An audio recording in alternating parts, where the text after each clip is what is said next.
everyone. I'm Taylor Woods-Gauthier. I'm the Executive Director of Emerge Massachusetts. We are a statewide recruiting and training organization for Democratic women who are interested in running for office.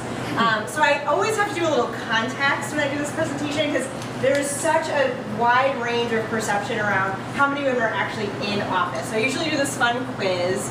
We don't have a lot of time, so I'm going to give you the top and the bottom, and then you can come to me for the fun trivia stuff in the middle. So our percentage of women in Congress right now is 18%. It's up slightly from 2010. We were at 17% going into the last election. The state with the highest percentage of women in their state legislatures is Colorado. They have about 41%. Lowest is Louisiana. They have 11%. Anyone have a guess where Massachusetts is? Second. You totally know. I know. It's other people who guess. Anybody? 20. It's really good. We're 20th right now. I actually did not update this slide, and this morning I checked just to check myself. And we just elected Linda Dorsey and Forey to the state senate. A couple other states had resignations, so we bumped up a little bit. So we're 20th, that's perfect. We've sent 4 women to Congress. We've never elected a governor outright. And we've just sent our first woman to the Senate. So not great in Massachusetts, kind of a perception that we're this really progressive state, and we are in a lot of ways, but for women, kind of embarrassing. 19% of all municipal elected positions are women. 80% of Massachusetts mayors are men. Outrageous. So why does this matter? Women govern better, is what the data says, right? They're more effective lawmakers, they introduce more bills in Congress, they attract more co-sponsors.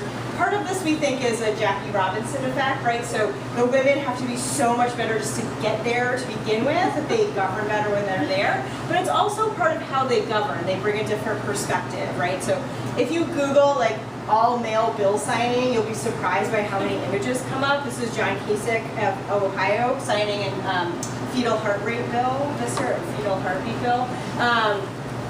So it's not just that women sort of are Democrats or they're progressive or whatever. They just bring a perspective that is missing from lawmaking. So one of my favorite women, Debbie Walsh, says, men run to be someone, women run to do something. They're more collaborative, they're more in touch with their communities. Women tend to run for office because there's an issue they care about and they want to affect change. Men tend to run for office because they've always wanted to run for office. So it's a very different set of agenda when you get there, right? And so that's why we think we see some more effective lawmaking, some willingness to reach across the aisle. How nice would that be today, by the way, if we had some willingness there. A couple more women in Congress might make a difference. So women win at the same rate as men, which people are often surprised to hear. They run at a far lesser rate, so that's where we need to spend some time, right? So they're winning, they're just not running.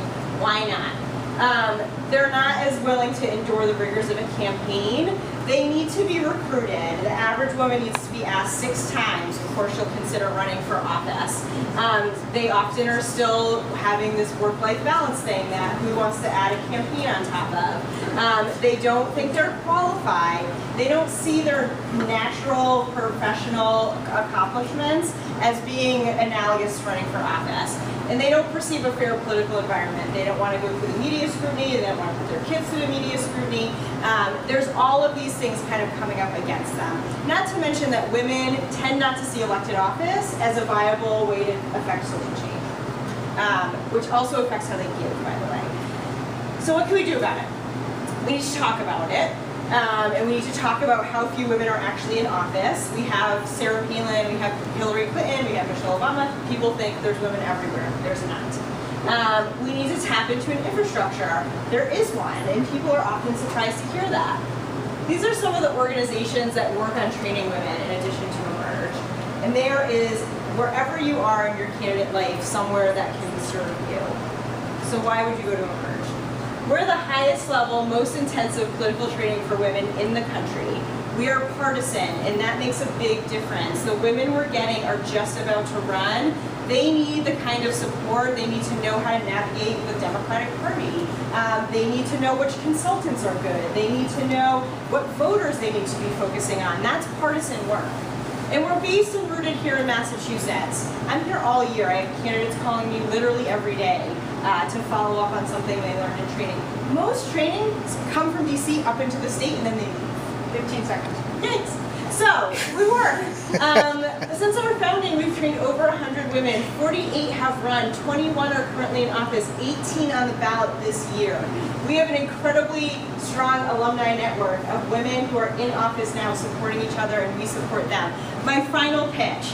I'm raising money for my own nonprofit, but women give to nonprofits, they don't give to candidates. Men give to candidates, right? So as you're thinking about maybe supporting Emerge, and I hope you will, I also hope you'll think about those women who are working on the issues you care about legislatively.